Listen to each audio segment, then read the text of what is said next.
السلام علیکم ورحمۃ اللہ وبرکاتہ. بسم اللہ الرحمن الرحیم.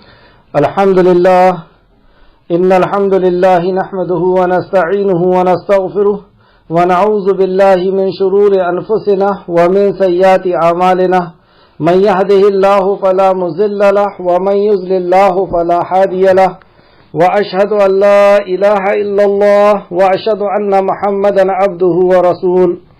اما بعد فإن خير الحديث كتاب الله وخير الهدي هدي محمد صلى الله عليه وعلى آله وسلم وشر الأمور محدثاتها وكل محدثة بدعة وكل بدعة ضلالة وكل ضلالة في النار. رب اشرح لي صدري ويسر لي أمري واحلل عقدة من لساني يفقهوا قولي. رب زدنی علما. آمین یا رب العالمین. تمام تر تعریف، حمد، ثنا، کبریائی، بڑائی، بزرگی اور مجد اس خالق کائنات کے لیے لائق اور زیبا ہے جو ہم سب کا خالق، مالک، مربی اور منتظم ہے.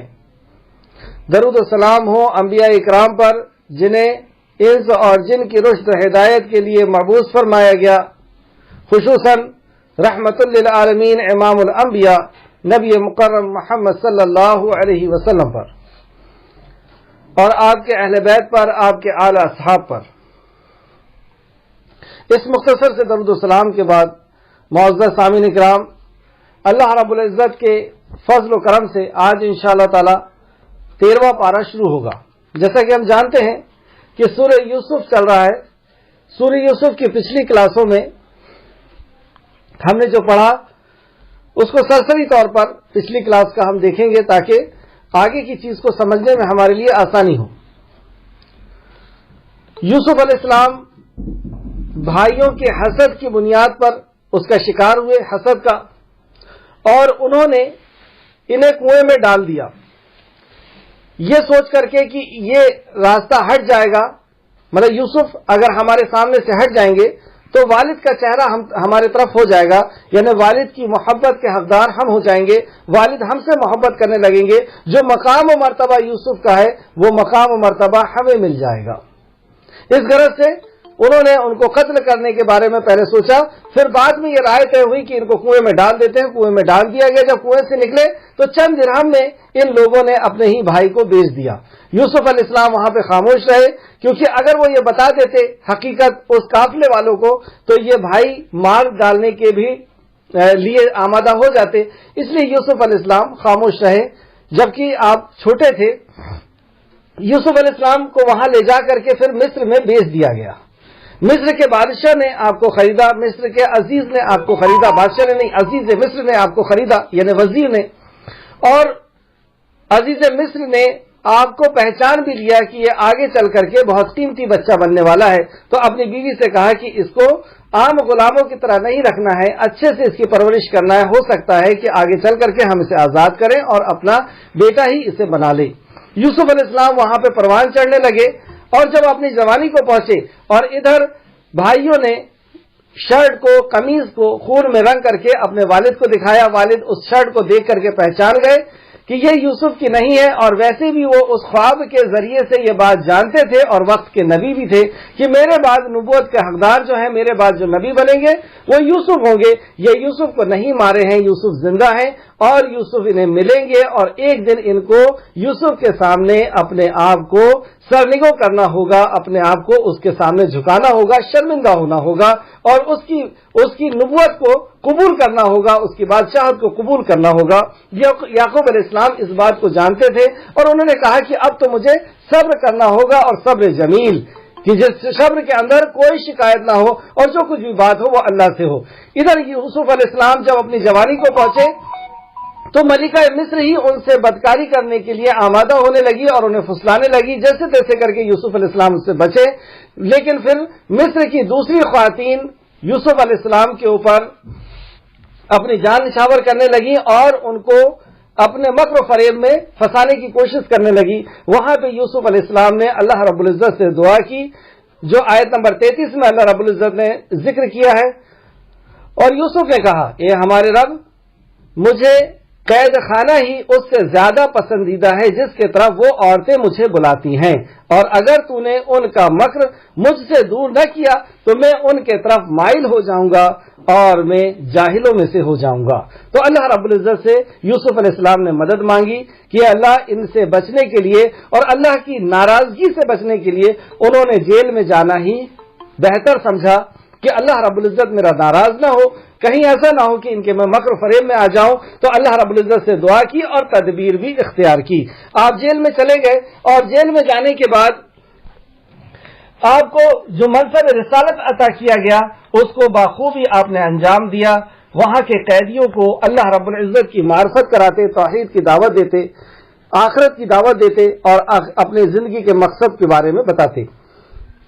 اسی بیچ ایک جیلی ایک قید خانے میں جو آدمی تھا اس کو آپ نے اس کے خواب کی تعبیر بتائی اور اسے یہ بتایا کہ تو بادشاہ کے ہاں ملازم ہوگا اور اس کو شراب نچوڑ کر کے دے گا، تو جب بادشاہ کے پاس پہنچے تو میرے بارے میں اسے بتانا۔ لیکن شیطان نے اسے بھلا دیا اور یوسف علیہ السلام کے بارے میں اس شراب نچوڑنے والے نے یوسف علیہ السلام کے بارے میں اسے کچھ نہیں بتایا، حتیٰ کہ کچھ سال گزر گئے۔ کچھ سال کے بعد بادشاہ نے ایک خواب دیکھا۔ خواب میں وہ یہ دیکھتا ہے کہ 11 تندرست گائے ہیں موٹی تگڑی اور 11 بہت دبلی گائے، اور جو دبلی پتلی گائے ہیں وہ موٹی تازی گائے کو کھا رہی ہے، اور 7 گائے ہے اور 7 دبلی گائے ہے، اور جو 7 دبلی گائے ہے وہ موٹی گائے کو کھا رہی ہے، اور 7 بالیاں ہیں جو ہری بھری ہے اور 7 سوکھی بالیاں ہیں۔ یہ خواب دیکھنے کے بعد بادشاہ پریشان ہو گیا کہ اس کی کیا تعبیر ہوگی، اور یہ عجیب و غریب خواب ہے کہ جانور کبھی دوسرے جانور مطلب گائے دوسرے گائے کو نہیں کھاتی ہے، اس کا تو چارہ ہی اس کی خوراک ہوا کرتا ہے۔ تو یہ خواب سے پریشان رہا اور اس نے اپنے درباری تخت اپنے درباریوں کو بلوایا، جس میں دوسرے ذمہ داران تھے مصر کے اور عہدیداران تھے۔ وہاں پر کاہن اور جادوگروں کو بھی اس نے بلایا، علماء اس زمانے کے جو تھے ان کو بھی وہاں پہ بلایا گیا، دھرم کو جاننے والے، اور سب کے سامنے بادشاہ نے اپنے خواب کی بیان کیا اور کہا کہ اس کی تعبیر کیا ہوگی، لیکن کسی نے بھی تعبیر کرنے سے انکار کر دیا اور یہ کہا کہ ہمیں خواب کی تعبیر نہیں پتا ہے، ہم خواب کی تعبیر نہیں جانتے ہیں۔ اچانک وہی شخص جو شراب نچوڑ کر کے دیتا تھا، اس نے جب اس خواب کے بارے میں سنا تو اسے اپنا خواب کئی سال پہلے جو اس نے جیل میں دیکھا تھا اور اس کی تعبیر بتائی گئی تھی، صحیح نکلی وہ تعبیر، اسے وہ خواب یاد آیا اور بادشاہ سے یہ سارا ماجرا اس نے بیان کیا کہ میرے ساتھ بھی ایسا ہوا تھا، میرے ذہن میں ایک شخص ہے جو خواب کی تعبیر کرتے ہیں، میری خواب کی تعبیر کی تھی اور وہ بالکل صحیح تھی۔ تو بادشاہ نے کہا کہ ٹھیک ہے، تمہیں اجازت دی جاتی ہے، جاؤ اور اس سے مل کر کے اور خواب کی تعبیر لے کر کے آؤ۔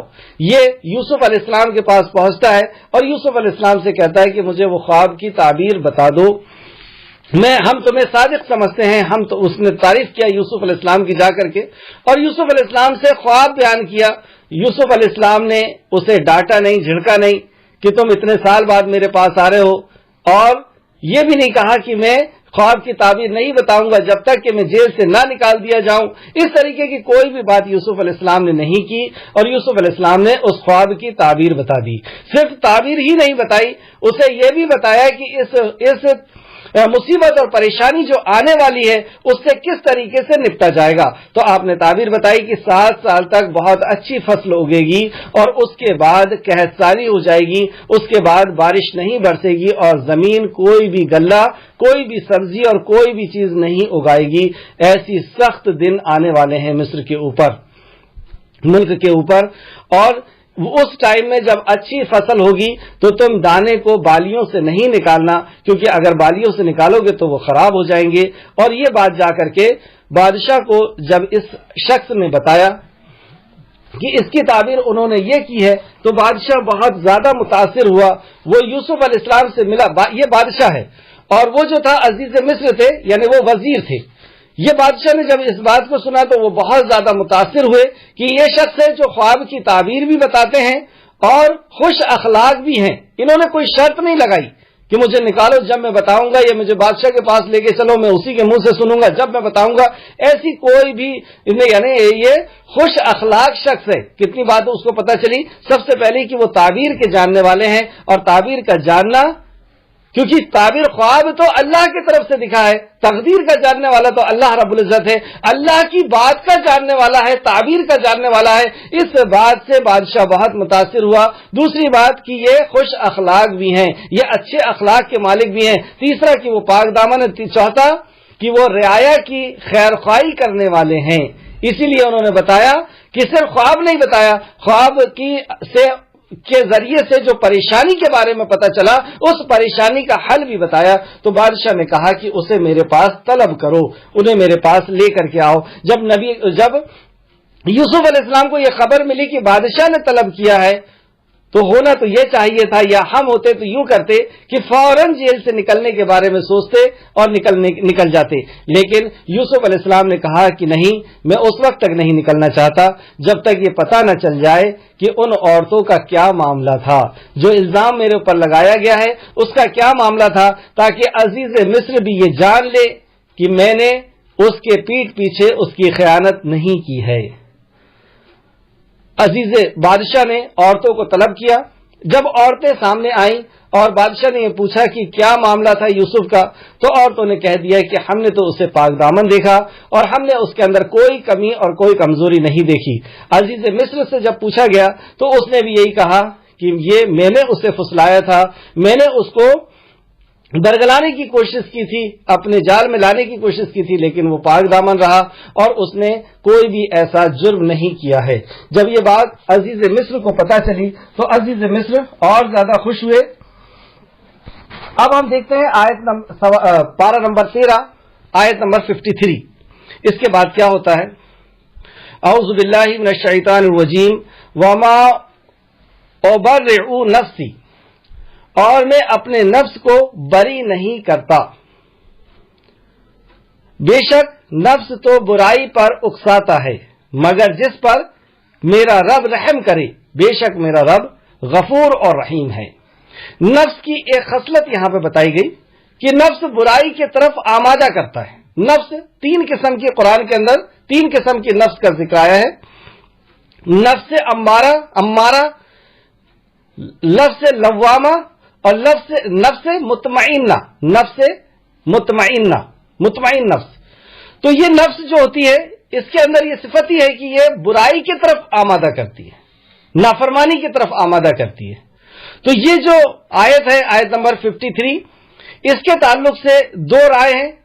کچھ مفسروں کا یہ کہنا ہے کہ یہ عزیز مصر ہے جنہوں نے یہ کہا اور اپنی غلطی کا، اپنے گناہ کا اعتراف کیا اور اللہ کی رحمت سے نا امید نہیں ہے، اللہ کی رحمت سے یہ نا امید نہیں ہے، اللہ سے رحمت کی امید رکھتی ہے۔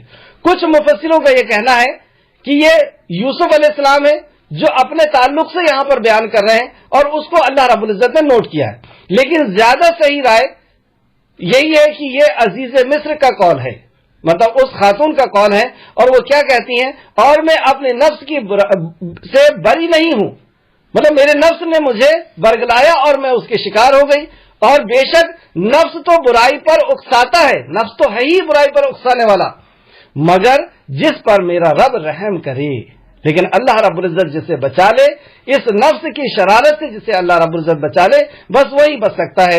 بے شک میرا رب غفور اور رحیم ہے، اللہ رب العزت واقعی غفور و رحیم ہے۔ تو یہ جو نفس کی شرارت ہے، نفس جو برائی کی طرف اکساتی ہے، برا کرنے کی طرف آمادہ کرتی ہے، تو اس سے کس طریقے سے بچنا چاہیے، اسے کس طریقے سے کنٹرول کرنا چاہیے؟ تو اس کے لیے تو سب سے پہلی چیز یہی ہے کہ اللہ رب العزت کا ہم تقوی اختیار کریں، اللہ رب العزت کی ایسی معرفت ہو کہ اس کی نافرمانی کا ڈر ہو۔ جب بھی ہم اللہ کی کوئی نافرمانی کرنے کے لیے جائیں تو ہمیں اللہ رب العزت کی محبت اس برائی سے روک لے۔ پھر بھی نفس کی شرارت سے بچنے کے لیے نبی کریم صلی اللہ علیہ وسلم نے جو دعا سکھائی وہ اس طرح ہے۔ سیدنا ابو ہریرہ بیان کرتے ہیں کہ سیدنا ابو بکر صدیق رضی اللہ عنہ نے رسول کریم صلی اللہ علیہ وسلم سے عرض کیا مجھے کوئی ایسی دعا سکھائیے جس سے میں صبح اور شام پڑھا کروں. تو آپ صلی اللہ علیہ وسلم نے یہ دعا سکھائی, اللہم عالم الغیب والشہادۃ فاطر السماوات والارض رب کل شیء وملیکہ اشہد ان لا الہ الا انت اعوذ بک من شر نفسی ومن شر الشیطان وشرکہ. اس کا ترجمہ یہ ہے, اس کا عنوان یہ ہے, اے اللہ, اے غیب اور حاضر کو جاننے والے, یعنی چھپی اور ظاہر چیز کو جاننے والے, آسمانوں اور زمین کو پیدا کرنے والے, ہر چیز کے پروردگار اور مالک, میں گواہی دیتا ہوں کہ تیرے علاوہ کوئی عبادت کے لائق نہیں. میں تیری پناہ میں آتا ہوں اپنی نفس کی شر سے, اپنی نفس کے شر سے میں تیری پناہ میں آتا ہوں, اور شیطان کے شر سے اور اس کے شرک سے, جو شرک کی طرف وہ آمادہ کرتا ہے, اس کے شرک سے بھی میں پناہ میں آتا ہوں. اس دعا کے اندر آپ کو ایک بات خاص سمجھ میں آئی ہوگی کہ پہلے توحید کا اقرار ہے اور اس کے بعد اللہ سے استعانت, اللہ سے مدد مانگی جا رہی ہے. اور اکثر و بیشتر دعاؤں میں آپ دیکھیں گے کہ پہلے توحید کا اقرار کرواتا ہے اللہ, اور پھر اس کے بعد دعا مانگنا سکھاتا ہے. بہرحال یہ ترمذی شریف کی حدیث تھی, ترمذی 3392, ترمذی 3392 اور ابو داؤد 5082, ابو داؤد 5082. تو یہاں سے ہمیں پتہ چلا کہ عزیز مصر نے, یا دوسرے رائے کے مطابق یوسف علیہ السلام نے یہ بات رکھی, اور زیادہ قوی رائے یہ ہے کہ یہ عزیز مصر ہیں. آیت نمبر 54, اور بادشاہ نے کہا اسے میرے پاس لاؤ. اب بادشاہ حکم دے رہے ہیں کہ ابھی یوسف علیہ السلام جیل میں ہیں, یہاں پر ان لوگوں کی بات چل رہی ہے, اور یہ جب حقیقت حال سامنے آ گیا کہ یوسف بے قصور ہیں اور ان عورتوں کا ہی قصور تھا اور عزیز مصر کا ہی قصور تھا, اور عزیز مصر کی بیوی کا ہی قصور تھا, اور یوسف جو ہیں وہ بے قصور تھے. تو بادشاہ نے یوسف علیہ السلام کو جیل سے بلانے کے لیے آرڈر جاری کیا, اور وہ کہتا ہے آیت نمبر 54, اور بادشاہ نے کہا اسے میرے پاس لاؤ, میں اسے اپنی ذات کے لیے مخصوص کروں گا. سبحان اللہ, یہ صرف بلا ہی نہیں رہا ہے, بلانے کے ساتھ ساتھ بتا رہا ہے کہ اب مصر کے اندر یوسف علیہ السلام کا کیا مقام و مرتبہ ہوگا. اس نے وزیر بنانے کے بارے میں نہیں کہا, اس نے کوئی بڑے عہدے دینے کے بارے میں نہیں کہا. کیا کہا؟ میں اپنی ذات کے لیے اس کو خاص کرنے والا ہوں, یعنی وہ میرا خاص صلاحکار ہوگا اور اس مصر کے اندر ہونے والے کام کاج کو سنبھالنے والا ہوگا. ابھی یوسف علیہ السلام سے ملاقات نہیں ہے, لیکن ان کے بارے میں سن کر کے, ان کے اخلاق اور ان کے کردار کو دیکھ کر کے, سن کر کے ہی اس نے اتنا بڑا فیصلہ لیا. پھر سے دیکھیں, اور بادشاہ نے کہا اسے میرے پاس لاؤ, میں اسے اپنی ذات کے لیے مخصوص کروں گا, مطلب خاص کرنے والا ہوں. پھر جب اس نے یوسف سے گفتگو کی, اب یوسف علیہ السلام آ گئے, اور یوسف علیہ السلام سے جب گفتگو ہوئی, اصل پتہ تو گفتگو کے بعد ہی چلتا ہے انسان کا کہ وہ کس خوبیوں کا مالک ہے. تو یوسف علیہ السلام سے گفتگو کے بعد وہ اور آگے بڑھ کر کے کہتے ہیں یقیناً آج تو ہمارے ہاں مرتبے والا امین ہے, مرتبے والا امین ہے, امانت دار ہے. یہ ایک بہت بڑی بات تھی جو یوسف علیہ السلام کے لیے مصر کے بادشاہ نے کہی تھی. اس کے بعد کیا ہونا تھا؟ اس کے بعد ہونا یہ تھا جو ہماری ناقص سوچ کے اندر بات آتی ہے کہ یوسف علیہ السلام یہ کہتے کہ اب میں غلامی سے آزاد ہو چکا ہوں اور جیل سے بھی آزاد ہو چکا ہوں, اب میں فوراً اپنے گھر جانا چاہتا ہوں. میرے والدین میرا انتظار کر رہے ہیں اور مجھے بھی ان کی یاد آتی ہے, میں اپنے ملک واپس جانا چاہتا ہوں. لیکن یوسف علیہ السلام نے ایسا نہیں کہا. کیوں؟ کیونکہ آپ کو اپنی ذمہ داری کا احساس تھا کہ میں ایک ذمہ دار ہوں, وقت کا نبی ہوں, اور پیغام لوگوں تک پہنچانا ہے مجھے. جبکہ آپ اس بات کو اچھی طریقے سے جان رہے تھے کہ مصر اب بہت بڑی مصیبت کا شکار ہو چکا ہے. 7 سال کے بعد یہاں پر قحط سالی آنے والی ہے, اور قحط سالی یعنی سوکھا 1-2 سال کا نہیں, 7 سال کا پڑنے والا ہے. اور اس 7 سال میں کیسی بھوکمری آئے گی اور کیسے لوگ مریں گے, کیسا یہ دیش کا حال ہوگا, یہ سب کچھ جانتے تھے. وہ واپس جا سکتے تھے, لیکن یہ ہے اپنے احساس, ذمہ داری کا احساس کہ میں ایک امین ہوں اور اللہ رب العزت نے مجھے منتخب کیا ہے لوگوں تک پیغام کو پہنچانے کے لیے. تو صرف وہ رکنے کی نہیں, ایک بہت بڑا چیلنج وہ لیتے ہیں, اپنی خدمت پیش کرتے ہیں اور کہتے ہیں کہ اب جو قحط سالی آنے والی ہے اس قحط سالی کے بارے میں اور اس وقت غلے کو کس طریقے سے بچانا اور کس طریقے سے خرچ کرنا ہے, یہ ساری صلاحیت میرے پاس ہے. اور یہ صلاحیت کے مالک اللہ رب العزت نے انہیں پہلے سے بنایا تھا کہ کس طریقے سے عوام کو چلانا ہے. عزیز مصر کے پاس وہ رہ چکے تھے, اور دیش کو کس طریقے سے چلانا ہے, کس طریقے سے لوگوں کو جو ہے ان کے کاموں سے لینا ہے, ان کا کام لینا ہے, وہ سب جان رہے تھے. تو یوسف علیہ السلام کیا کہتے ہیں, آیت نمبر 55, یوسف نے کہا مجھے زمین کے خزانوں یعنی پیداوار پر نگران مقرر کر دیجئے, بے شک میں خوب نگہبانی کرنے والا اور خوب جاننے والا ہوں. سبحان اللہ. تو یہ پتہ چلا کہ وقت ضرورت اپنی صلاحیت سے آگاہ کرنا. ہم بھی دیکھتے ہیں جب ہم بڑی کمپنی میں جاتے ہیں جاب کے لیے تو اپنی صلاحیت وہاں پیش کرتے ہیں کہ میں نے یہ پڑھا, یہ میری ڈگری ہے, یہ میری ایکسپیرینس ہے, اور یہ میں نے کام کیا, میں یہ کام کر سکتا ہوں. یہ آج کا نہیں 4000 سال پرانا طریقہ ہے کہ وہ وہاں پہ اپنی صلاحیت بھی بتا رہے ہیں, اور سب سے بڑی بات تو یہ کہ اپنی خدمت کے لیے اپنے آپ کو پیش کر رہے ہیں. ویسے عہدے مانگنا اسلام کے اندر حرام ہے, منع ہے. نبی مکرم نے فرمایا جو عہدہ مانگے اسے عہدہ نہ دیا جائے. یہ عہدہ نہیں ہے, یہ تو چیلنج قبول کر رہے ہیں کہ اب ایسی بھوکمری آنے والی ہے, ایسے ٹائم پہ جس کو یہ پتا ہو کہ 7 سال بھوکمری کے رہنے والے ہیں, تو کون وہاں پر ذمہ داری لینا پسند کرے گا؟ لوگ تو وہاں سے نکلنا اور بھاگنا پسند کریں گے. لیکن یوسف علیہ السلام وہاں پر وہ ذمہ داری کو لیتے ہیں کہ ہاں اس ذمہ داری کو میں نبھا سکتا ہوں, یہ ذمہ داری مجھے دی جائے.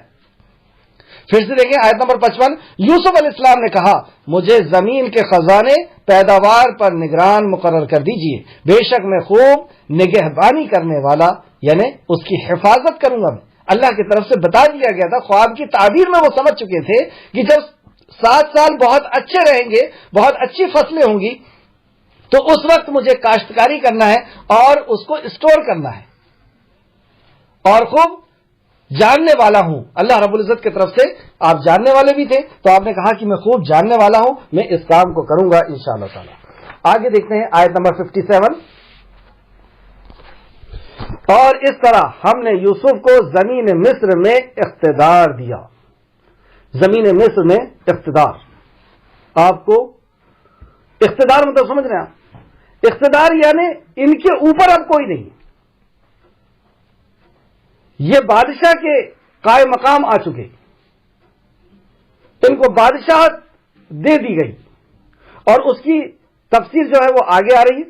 اللہ فرماتا اور اسے جہاں چاہتا قیام کرتا, اور یوسف وہاں اس میں جہاں چاہتے وہاں قیام کرتے, خود اپنی مرضی سے جاتے آتے, جہاں چاہتے وہاں پہ قیام کرتے, سروے کرتے, دیکھتے, لوگوں کے بارے میں جانتے.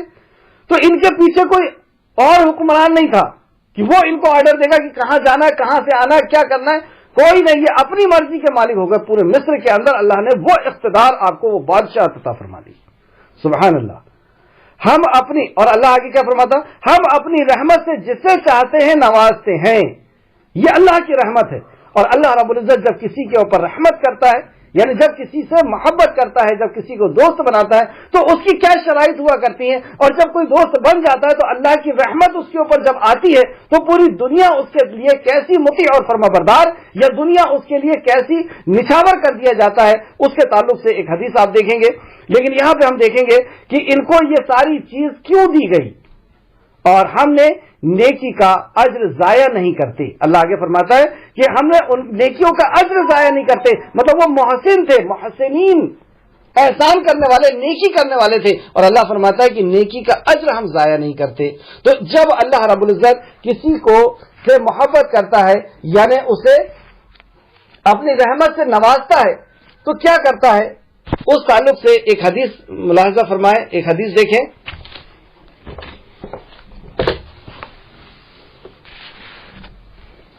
اللہ اپنی رحمت سے کس طرح نوازتا ہے, یہ چیز آپ ذہن میں رکھیے گا تو حدیث سمجھ میں آئے گی انشاءاللہ تعالی. سیدنا ابو ہریرہ رضی اللہ عنہ بیان کرتے ہیں کہ رسول کریم صلی اللہ علیہ وسلم نے فرمایا, جب کوئی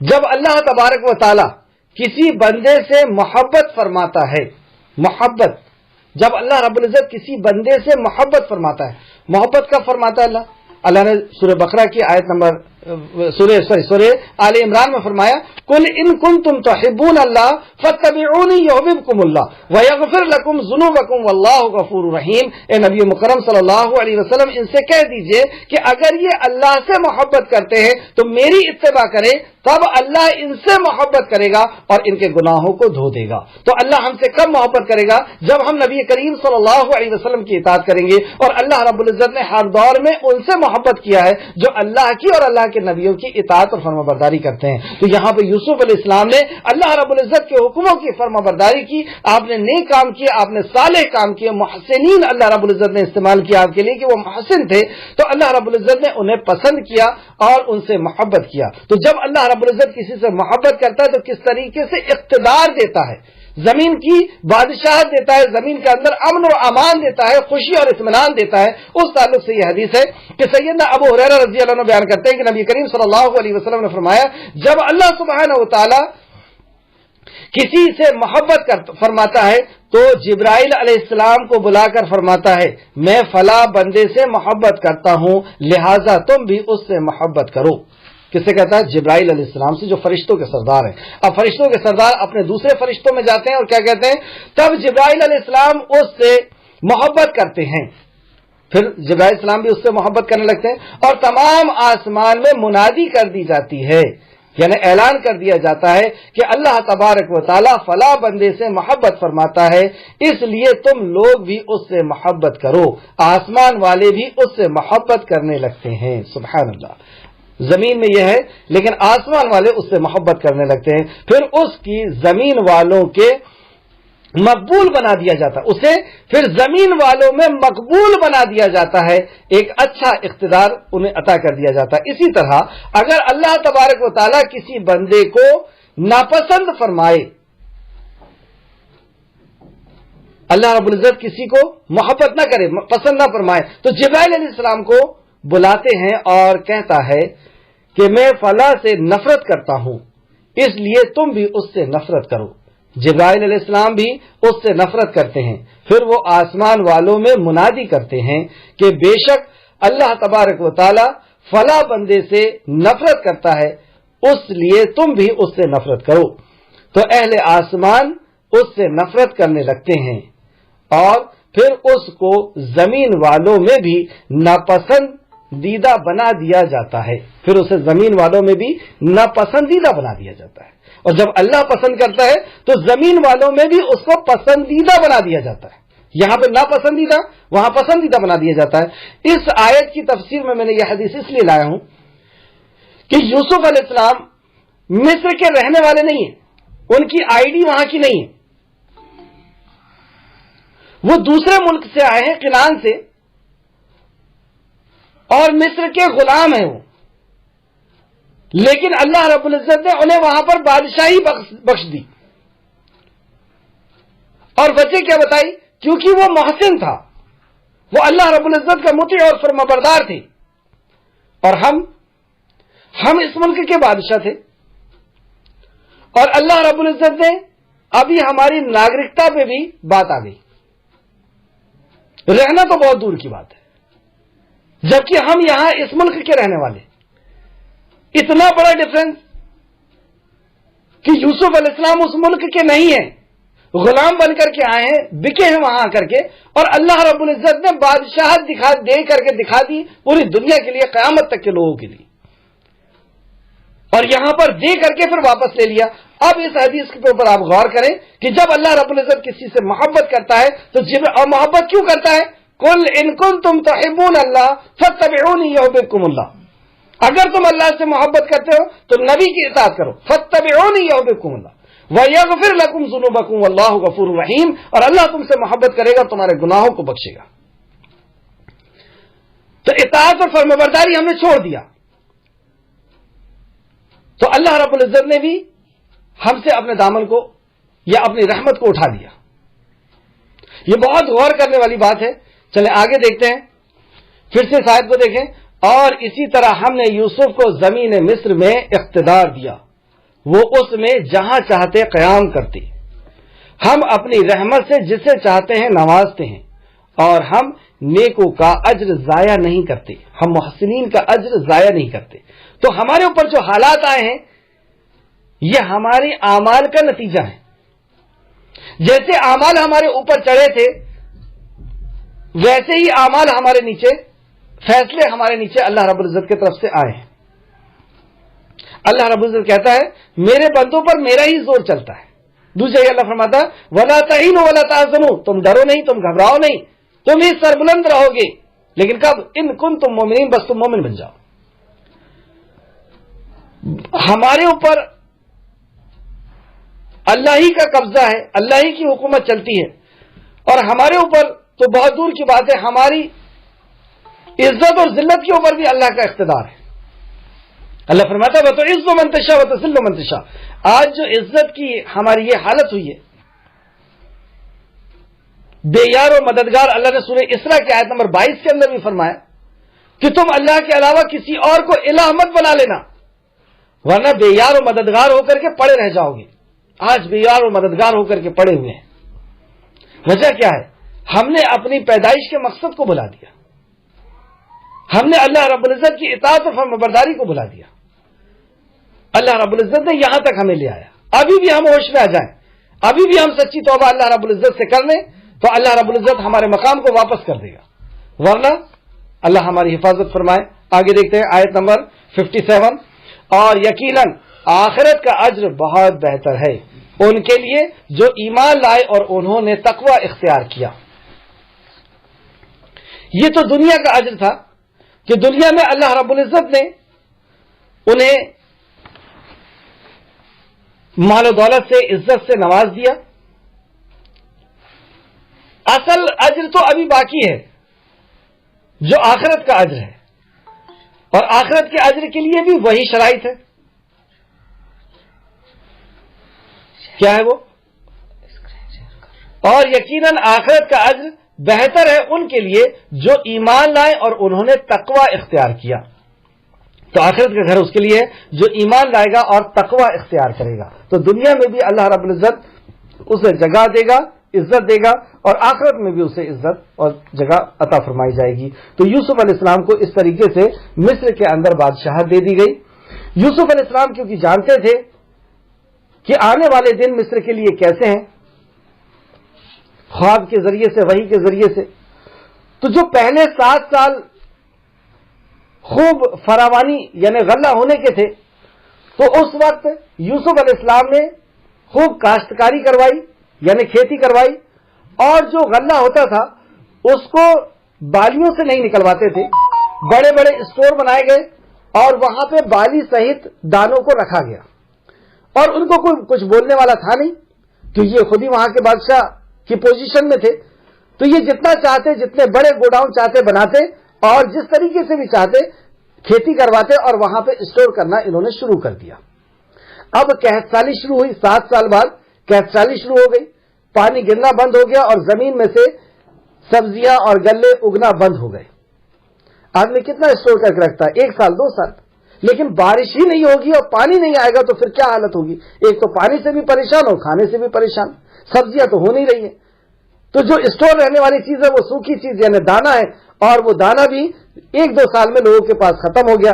اب پوری دنیا میں یا پورے مصر میں اور مصر کے آس پاس کے علاقے میں، یہاں تک کہ اس کی مار جو ہے فلسطین تک اور کنعان تک پہنچ گئی۔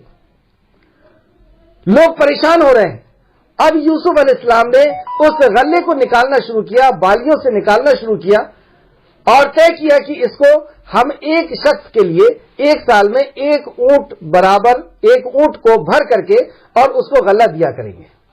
یہ غلہ دینا یوسف علیہ السلام نے طے کیا، اور وہاں کے افسروں کے لیے، وہاں کے فوجیوں کے لیے اور خود اپنے لیے یہ طریقہ بنایا کہ ہم بہت مختصر سا کھانا کھائیں گے، یہاں تک کہ دوپہر کا کھانا صرف 1 لقمہ ہوا کرے گا، تاکہ یہ قحط سالی میں 7 سال تک ہم لوگوں تک اس غلے کو پہنچا سکے، کوئی بھوکا نہ مرے۔ یہ آپ کی دیانتداری اور سوجھ بوجھ اب پورے مصر کے اندر اور مصر کے آس پاس کے علاقے میں پھیلنے لگی۔ لوگ دور دراز سے یوسف علیہ السلام کے پاس آتے، اپنے اونٹ کو لے کر کے، جانوروں کو لے کر کے، اور غلہ لے کر کے جایا کرتے۔ یہ خبر کنعان تک بھی پہنچی، اور کنعان میں بھی بھوکمری ہے، اور اس بھوکمری سے ان کے بھائی اور ان کا گھرانہ بھی متاثر ہو گیا۔ جب بھائیوں کو اس بارے میں پتہ چلا تو یہ بھی مصر کی طرف آتے ہیں۔ اللہ رب العزت نے اس کا نقشہ کھینچا آیت نمبر 58 میں، اور یوسف کے بھائی غلہ لینے آئے اور اس کے پاس پہنچے تو اس نے انہیں پہچان لیا اور وہ اسے نہ پہچان سکے۔ سبحان اللہ۔ یوسف علیہ السلام کے بھائی کس پوزیشن میں آئے؟ ان کے پاس مانگنے کے لیے آئے۔ دیکھیے اللہ رب العزت نے انہیں کہاں سے کہاں پہنچا دیا۔ مانگنے کے لیے آئے ہیں، اپنے ہاتھ پھیلانے کے لیے آئے ہیں کہ ہم بھوک سے مر رہے ہیں، ہماری اولادیں مر رہی ہیں، ہم پریشان ہیں، قحط سالی کا شکار ہیں، ہمیں کچھ دے دیجیے۔ اور جب یہ آتے ہیں تو یوسف علیہ السلام ان کو دیکھتے سے پہچان لیتے ہیں۔ کیوں؟ کیونکہ یہ بڑے ہی تھے اور یوسف علیہ السلام چھوٹے تھے، تو بڑے لوگوں کا چہرہ زیادہ نہیں بدلتا ہے، بس یہی ہوتا ہے کہ ان کے بال وغیرہ جو ہے سفید ہونے لگیں گے اور چہرے پہ تھوڑی سی جھریاں آ جائیں گی، لیکن چہرہ بدلتا نہیں۔ اس لیے یوسف علیہ السلام بالکل نہیں پہچانے۔ یہ پورے 10 کے بھائی کو پہچان لیے، دیکھ لیے اور پہچان لیے، اور وہ ان کو نہیں پہچان پائے کیونکہ اس وقت یوسف چھوٹے تھے، اور جب چھوٹے سے بڑے ہوتے ہیں تو چہرے کے اندر کافی بدلاؤ آتا ہے۔ اور ان کے تو سوچ اور گمان میں بھی یہ بات نہیں تھی کہ مصر کا بادشاہ یوسف کیسے بن سکتے ہیں، یہ مقام و مرتبے تک کیسے آ سکتے ہیں، ہمیں تو کنویں میں ڈال دی، تو سوچ بھی نہیں آ سکتی ان کی تھی۔ ہونا کیا چاہیے تھا؟ جیسے ہی یوسف علیہ السلام نے اپنے ان بھائیوں کو دیکھے تھے تو یوسف علیہ السلام نے انتقام لینا تھا کہ اب آ چکے ہو تم میرے پاس غلام، اور آ چکے ہیں بھیک مانگنے کی شکل میں، اور کیا کیے تھے تم نے میرے ساتھ؟ میری پوری بچپنے کو میرے ماں باپ سے تم نے چھین لیا، غلام بنا کر کے مجھے چھوڑ دیا، میں یہاں پہ غلامی کرتا رہا مصر میں، اور میری جوانی جیل میں چلے گئی۔ اور اس طریقے سے وہ بہت ساری ان کو شرجنس یعنی ان کو ڈانٹ و پھٹکار کر سکتے تھے، ان سے انتقام لے سکتے تھے، لیکن یوسف علیہ السلام نے ایسا کچھ نہیں کہا۔ دیکھیے شروع سے ہم پڑھتے چلے آ رہے ہیں، یوسف علیہ السلام کے لیے محسنین کا لفظ جو آیا ہے آپ آخر تک دیکھیں گے کہ وہ کس طریقے سے محسن تھے۔ تو یوسف علیہ السلام نے ان سے کوئی انتقام نہیں لیا، یہاں تک کہ ان کو بتایا بھی نہیں کہ میں نے تمہیں پہچان لیا۔ الگ سے بلا کر کے اور پوچھتے ہیں، کیونکہ وہاں کا قانون تھا، بنایا تھا انہوں نے، قانون بنایا تھا کہ ایک شخص کے لیے 1 اونٹ بھر کے ہم کو غلہ دینا ہے۔ تو بولتے ہیں کہ کتنے ہو تم لوگ؟ تو بتاتے ہیں کہ ہم 10 بھائی ہیں، لیکن ایک بھائی ہمارا گھر پر بھی ہے۔ اچھا ایک بھائی گھر پر ہے، کیا نام ہے اس کا؟ تو بتاتے ہیں کہ اس کا نام بنیامین ہے، اور وہ ہمارا سوتیلا بھائی ہے، ہمارے باپ تو ایک ہے اور بھائی باپ تو ایک ہے لیکن ماں الگ الگ ہے، اور دوسری ماں سے جو ہے وہ 2 بھائی ہیں، 2 بھائی تھے اور اس میں سے ایک بنیامین ہے، اور ہمارے گھر میں والد بھی ہے ہمارے۔ یوسف علیہ السلام کو پتہ چلتا ہے کہ اچھا والد ابھی باقی ہیں، پھر دھیرے سے بتاتے ہیں کہ امی بھی ہیں اور یہ ہیں وہ ہیں۔ یوسف علیہ السلام کو تسلی ہو رہی ہے، بتائیے اپنے گھر کے بارے میں کس اندازے سے پوچھ رہے ہوں گے، کیا کیفیت ہوگی، لیکن اس کے بعد بھی کچھ نہیں کہہ رہے. کیسا صبر اور کیسا مطلب آگے کی کیا پلاننگ ہے ان کی وہ پتہ چلتی ہے. آگے یوسف علیہ السلام نے جو کہا وہ اللہ رب العزت نے اسے نقل کیا. میرے پاس اپنے بھائی یعنی وہی اپنے سوتیلے بھائی کو لانا، مطلب اگلے بار جب تم آؤ گے تو میرے پاس اپنے بھائی کو بھی لے کے آنا. کیوں لے کر کے آنا؟ کیا تم دیکھتے نہیں کہ میں پورا ماپ دیتا ہوں؟ کیا تم دیکھتے نہیں کہ میں پورا ماپ دیتا ہوں؟ مطلب وہ آ جائے گا تو اس کو بھی اس کا ماپ مل جائے گا، اس کو بھی ایک اونٹ اور زیادہ مل جائیں گے، ایک اونٹ کا غلہ جو ہے زیادہ مل جائے گا. تو اس طریقے سے تمہارا اور فائدہ ہوگا. اس لیے اس بھائی کو بھی تم اگلے بار آؤ گے تو لے کر کے آنا. مطلب انہیں اپنے اخلاق کے بارے میں بھی بتاتے ہیں، اپنے قانون کے بارے میں بھی بتاتے ہیں، اور انہیں دھمکی بھی دیتے ہیں کہ اگر تم نہیں لے کر کے آئے تو سمجھ لینا دوبارہ میرے پاس آنا نہیں. تو پہلے اپنے اخلاق کے تعلق سے کیا فرماتے ہیں کہ تم اپنے سوتیلے بھائی کو بھی لانا. کیا تم دیکھتے نہیں کہ میں پورا ماپ عدل سے دیتا ہوں اور میں بہترین مہمان نواز بھی ہوں؟ مطلب میں نے تمہاری مہمانی بھی کی، میں نے تمہیں اچھے سے بھی یہاں پہ رکھا اور تم یہ دیکھ رہے ہو. پھر اگر تم ایسے اسے میرے پاس نہ لاؤ گے تو تمہارے لیے میرے پاس کوئی ماپ نہ ہوگا. اب اگلے بار تو تم کو لانا. اب دھمکی بھی دے رہے ہیں. پہلے اپنے اخلاق کو بھی بتا دیا، اپنے حق قانون کو بھی بتا دیا. اب کہہ رہے ہیں تم نے اگر نہیں لائے بنیامین کو تو میرے پاس آنے کی ضرورت نہیں اور نہ تم میرے قریب آنا. اس طریقے سے آپ نے کہا یہ ایک طریقہ تھا بنیامین کو اپنے پاس بلانے کا یوسف علیہ السلام کے، کہ وہ میرا سگا بھائی جب میرے پاس آ جائے گا پھر میں اس سے پوری باتیں کروں گا، اسے ساری چیزیں بتاؤں گا اور اس سے جاننے کی کوشش کروں گا اپنے ابو کے بارے میں، یعقوب علیہ السلام کے بارے میں اور امی کے بارے میں.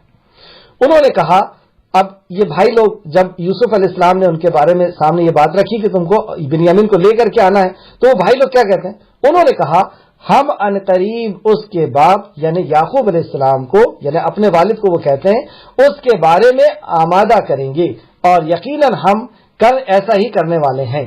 اب ہم جا رہے ہیں ہے نا مصر کے بادشاہ سے یعنی یوسف علیہ السلام سے کہہ رہے ہیں ہم جا رہے ہیں اور ہم ان کے والد کو آپ تیار کر کے رہیں گے اور ہم ایسا کرنے والے ہیں اور ہم ان کو لے کر کے آئیں گے. اور یوسف نے اپنے خادموں سے کہا، مطلب جو غلہ بھرنے والے جو لوگ تھے جنہوں نے غلہ بھر کر کے دے دیا تھا، ان سے یوسف علیہ السلام کہتے ہیں ان کے ماپ میں ان کے سامان میں رکھ دو. مطلب انہوں نے جو پیسے لے کر کے آئے ہیں وہ ان کے سامان میں رکھ دو. پیسے لے کر کے، پیسے تو ابھی ہمارے جو دور میں جو چلتے ہیں وہ تو نہیں تھے، کیونکہ پہلے کے دور میں سونا چلتا تھا یا سامان کے ذریعے سے سامان لیا جاتا تھا. سامان دے کر کے سامان لیتے تھے اور یا سکے وغیرہ جو چلتے تھے، جو کرنسی چلتی تھی وہ سونا چلتا تھا. اس وجہ سے آپ دیکھیں گے کہ پہلے زمانے میں مہنگائی کم یا زیادہ نہیں ہوتی تھی. پھر یہ یہودیوں نے یہ سسٹم لے کر کے آئے کہ پورا سونا اپنے پاس رکھ دیا اور رسیدیں دینا شروع کر دی اور یہ ہمیں ردی پکڑا دیے اور پورا سونا اب یہودیوں کے پاس ہے اور وہ جتنا چاہتے ہیں اتنے نوٹ چھاپتے ہیں، جتنا چاہتے ہیں اتنا فیڈرل بینک جو ہے وہ ایک دادا بنا ہوا ہے پوری دنیا کے اندر، اس کی دادا گیری چل رہی ہے، وہ جتنا چاہتا کرتا ہے اور جیسے چاہتے ہیں وہ ارتھ ویوستھا کو آگے پیچھے کرتے ہیں. کبھی مہنگائی ہو رہی ہے اور بہت زیادہ مہنگائی ہو رہی ہے، اس کا کوئی ان سے پوچھنے والا اور کوئی کچھ کرنے والا نہیں. تو بہرحال یہ ایک الگ موضوع ہے. تو انہوں نے جو چیز لے کر کے آئے تھے یوسف علیہ السلام نے کہا کہ وہ چیز ان کے اندر واپس کر دو، مطلب ان کے سامان میں رکھ دو. انہوں نے کہا، آیت نمبر پھر سے دیکھتے ہیں 61، انہوں نے کہا ہم عنقریب اس کے ماپ کو اس کے بارے میں ہم اس کے بعد کو آمادہ کریں گے. اور آیت نمبر 62، اور یوسف نے اپنے خادموں سے کہا ان کی پونجی مطلب جو بھی چیز انہیں لائے ہیں ان کے سامان میں رکھ دو تاکہ جب وہ اپنے اہل و عیال کی طرف پلٹے تو اسے پہچان لے، شاید کہ وہ واپس آئیں. اب ایک اور تدبیر کری. دیکھیے 3 طریقے آپ نے اپنائے. پہلا تو ان کے ساتھ احسان سلوک کیا، انہیں ماپ پورا دیا اور کہا کہ دیکھو اگر ایک بھائی اور آ جائے گا تو اور زیادہ تم کو مل جائے گا، کیونکہ اتنا تو ان کے لیے کافی نہیں تھا. ان کی تو اور بھی بہت سے بچے تھے اور بہت بڑی ایک جنریشن تھی، پوری بنی اسرائیل ہے، وہ یعقوب علیہ السلام کی پوری اولادیں ہیں. اور دوسرا یہ کہا کہ بنیامین کو لے کے ہی آنا پڑے گا ورنہ میں دوں گا نہیں. اور تیسرا انہوں نے یہ سوچا کہ پتہ نہیں ان کے پاس پھر بعد میں پیسے رہے نہ رہے, کوئی سامان رہے نہ رہے, تو انہوں نے وہ سامان جو انہوں نے لے کر کے آئے تھے پھر اسی کے اندر رکھ دیے. اب یہ لوگ واپس لوٹ گئے, انہیں نہیں پتا کہ ہمارے پاس ہمیں سامان بھی ہمارا یا ہماری پونجی ہمیں واپس کر دی گئی ہے. یہ ہے احسان. جبکہ انتقام لینا تھا لیکن آپ احسان کر رہے ہیں. جو انہوں نے دیا تھا وہ بھی اس میں چپکے سے رکھ کر کے واپس کر دے رہے, اس میں بھی کوئی اپنا رعب نہیں بتا رہے, اپنا بڑکپن نہیں بتا رہے کہ چلو لو پیسے تم لے کر کے جاؤ, چپکے سے اس میں رکھوا دے رہے. سبحان اللہ. اور یہ قحط سالی جب نبی کریم صلی اللہ علیہ وسلم, اصل میں یہ مکہ میں اتر رہی ہے آیتیں آپ دیکھ رہے ہیں, اور 10 ہجری میں 10 نبوت میں اتر رہی ہے, ہجرت کے 2 سال پہلے یا 3 سال پہلے, تو سوری 1 سال پہلے نہیں 2 یا 3 سال پہلے. یہ تو اس ٹائم کے جو حالات ہیں, اور جب نبی کریم صلی اللہ علیہ وسلم کو مکہ سے باہر نکالا گیا یعنی مدینہ آپ تشریف لے کے گئے, تو ہر دور میں یہی ہوتا ہے کہ جب وقت کے نبی کو ستایا جاتا ہے اور وہ جب علاقہ چھوڑ کر کے جاتے ہیں, اپنے ملک کو اپنی جگہ کو چھوڑ کر کے جاتے ہیں, تو اللہ کا عذاب آتا ہے. تو ظاہر سی بات ہے مکہ والوں کے اوپر عذاب آنا تھا, لیکن نبی کریم صلی اللہ علیہ وسلم نے کیا دعا کی ہے. دیکھیے یہ ہے رحمت للعالمین. آپ دعا کرتے ہیں کہ اللہ میری امت پر بھی وہی عذاب نازل کر جو یوسف کی امت پر نازل کیا تھا, یعنی قحط سالی کا عذاب. تو مکہ کے اندر بھی قحط سالی آئی تھی. یہاں تک تاریخ کی کتابوں میں آتا ہے کہ وہ خون میں بال کو بھگو کر کے وہ چوسا کرتے تھے, اس قدر قحط سالی آئی. کیوں یہ دعا کیے؟ یہ بد دعا نہیں تھی نبی مکرم کی, یہ دعا تھی.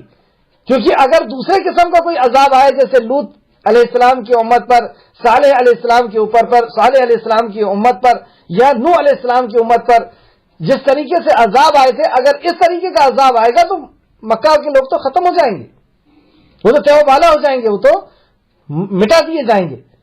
تو آپ نے کیا کیا کہ یوسف علیہ السلام کی قوم کے اوپر جب یہی عذاب آیا تھا, ان کے بھائیوں کے اوپر جب بھکمری کا عذاب آیا تھا, تو ان کے عقل ٹھکانے آ گئی تھی. نبی رحمت صلی اللہ علیہ وسلم نے یہ بددعا نہیں دعا کی کہ اب تو عذاب آنا طے ہے. انہوں نے ایک نبی کو اس قدر ستایا اور جان سے مارنے کی کئی بار کوشش کی ہے. اب اللہ رب العزت نے ہجرت کا حکم دے دیا ہے, اور جب نبی کی ہجرت ہوتی ہے تو اس قوم کے اوپر عذاب آتا ہے. تو نبی رحمت صلی اللہ علیہ وسلم نے یہ بھکمری کی دعا کی, قحط سالی کی, اور قحط سالی سے مکہ والوں کی عقل ٹھکانے آئی. اور فتح مکہ کے وقت دیکھیں آپ, بالکل سر جھکا کر کے یہ لوگ کھڑے ہوئے تھے. تو بہرحال ان کے ساتھ جو ہوا کہ یہ قحط سالی کی وجہ سے اس قدر نرم پڑتے چلے گئے یہ 10 بھائی کہ یہ آ کر کے ان سے غلہ لیتے ہیں اور اب واپس لوٹتے ہیں اپنے والد کے پاس کنان. آیت نمبر 63. پھر جب وہ اپنے باپ کے پاس لوٹے تو بولے, اے ہمارے ابا جان, آئندہ ہمارے لیے ماپ ممنوع ٹھہرا دیا گیا ہے, روک دیا گیا ہے. سفر سے آنے کے بعد جیسے ہمارے ساتھ بھی ہوتا ہے کہ وہ جو ہے اپنے سامان جہاں کی وہاں رکھا ہوا ہے, اور سفر کے حالات ہم بیان کرتے ہیں کہ اس طریقے سے گئے تھے, اس طریقے سے آئے تھے, وغیرہ وغیرہ. تو یہ آتے سے ہی اپنے والد سے بتاتے ہیں کہ ابھی تو ہمیں غلہ مل چکا ہے, لیکن اگلے بار کے لیے ممنوع کر دیا گیا ہے, منع کر دیا گیا ہے, اب ہمیں غلہ نہیں ملے گا الا مگر یہ, لہذا تو ہمارے ساتھ ہمارے بھائی کو بھیج کہ ہم ماپ غلہ لائے, اور بے شک ہم اس کے حفاظت کرنے والے ہیں, محافظ ہیں. کیا کہا کہ ابا جان اب ہمیں غلہ نہیں دیا جائے گا, ہاں اگر آپ نے ہمارے ساتھ بنیامین کو بھیج دیا تو ہمیں غلہ دیا جائے گا, اور ہم محافظ ہیں, اس کی حفاظت کریں گے. پہلے ہی بتا دیے کہ ہم حفاظت کریں گے, کیونکہ جانتے تھے کہ اس سے پہلے یوسف کو لے جا کر کے کیا کیے ہیں, والد صاحب تو ہمیں اس کو لے جانے دیں گے نہیں. تو کہتے ہیں کہ اب غلہ بھی نہیں ملے گا, اور ہم محافظ ہیں, حفاظت کریں گے, ہم پہلے ہی بتا دیے. تو آیت نمبر 64 میں یعقوب علیہ السلام کا جواب, اس یعقوب علیہ السلام نے کہا, کیا میں تمہیں اس کے بابت امین سمجھ لوں؟ کیا میں تمہیں بنیامین کے بابت, بنیامین کے لیے تمہیں امین سمجھ لوں, امانت دار سمجھ لوں, جیسے پہلے اس کے بھائی کے بابت میں نے تمہیں امین سمجھا تھا. اب یاد دلایا یعقوب علیہ السلام نے کہ اس کے بھائی کو بھی تم نے لے کر کے گئے تھے، میں نے اس وقت تو تم کو امین سمجھا تھا، کیا میں ابھی بھی تمہیں امین سمجھ لوں؟ چنانچہ اللہ ہی بہتر محافظ ہے، پھر اپنے عقیدے کو بھی بیان کر دیا فوراً. چنانچہ اللہ ہی بہتر محافظ ہے، حفاظت تو اللہ کے اختیار میں. پوری دنیا مل کر کے مارنا چاہے، پوری دنیا مل کر کے ختم کر دینا چاہے، عزت لے لینا چاہے، جان لے لینا چاہے، کچھ نہیں کر سکتی. تم اس کے محافظ نہیں تھے، تم اس کے امین نہیں تھے، تم نے امین بن کر کے گئے تھے، اور اس کے ساتھ جو کچھ بھی تم نے کرنے کی کوشش کی ہو، اصل میں تو اللہ رب العزت جس کو بچانا چاہتا ہے اسے کوئی مار نہیں سکتا. تو آپ نے کہا چنانچہ اللہ ہی بہتر محافظ ہے اور وہ سب مہربانوں سے زیادہ رحم کرنے والا ہے. یہ بول کر کے یعقوب علیہ السلام نے بات کو ختم کی، اور اس کے بعد وہ اپنے سامان کو اکٹھا کرنے لگے، اور سامان کے تعلق سے سامان اس میں سے نکالنے لگے، غلے وغیرہ نکالنے لگے. تو اس تعلق سے آیت نمبر 65، اور جب انہوں نے اپنا سامان کھولا تو اپنی پونجی پائی جو انہیں لوٹا دی گئی تھی. جیسے انہوں نے کھول کر کے دیکھا کہ جو پونجی ہم نے دیے تھے، جو چیز ہم نے دیے تھے، وہ تو ہمیں واپس لوٹا دی گئی.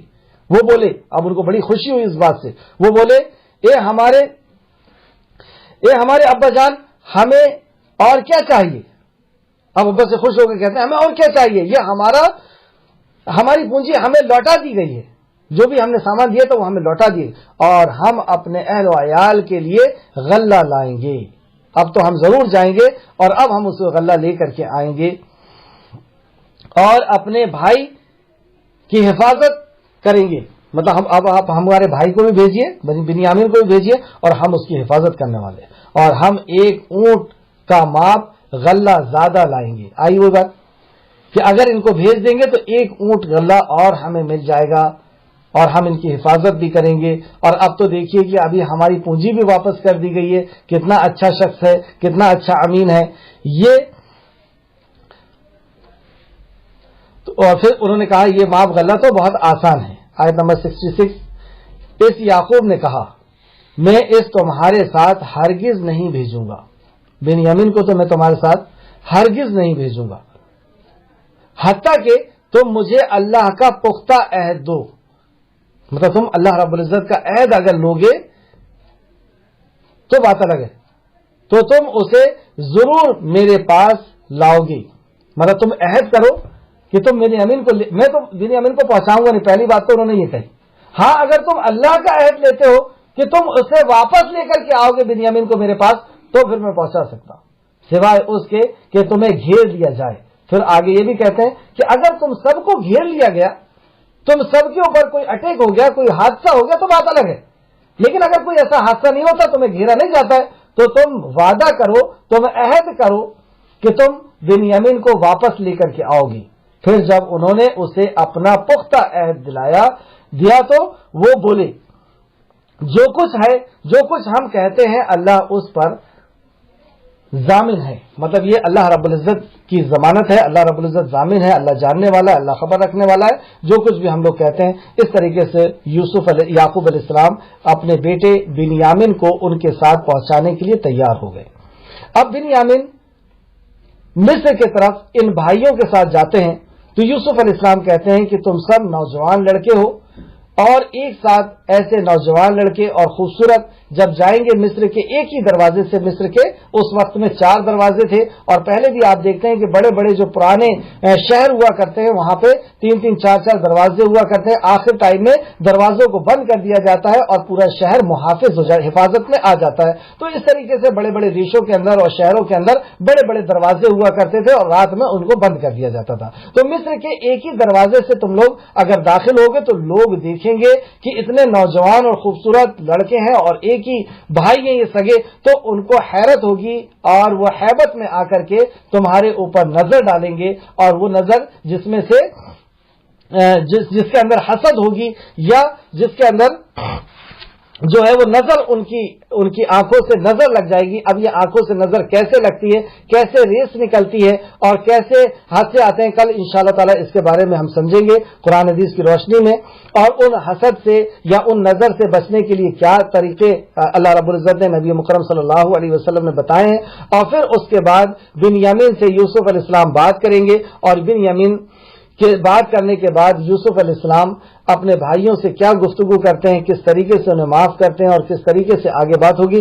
انشاءاللہ تعالیٰ کل کی کلاس میں وہ ہوگا. اللہ رب العزت سے دعا ہے کہ اللہ رب العزت ہمیں صحیح معنوں میں کتاب اللہ کو اور سنت رسول اللہ کو سمجھنے, اس پہ غور فکر کرنے, اس کی گہرائی تک جانے اور اس پہ عمل کرنے کی توفیق اور رفیق عطا فرمائے. جب تک ہمیں زندہ رکھ اسلام اور اخلاص کے ساتھ ہمیں عمل کرنے کی توفیق اور رفیق دے. آمین یا رب العالمین. السلام علیکم ورحمۃ اللہ وبرکاتہ.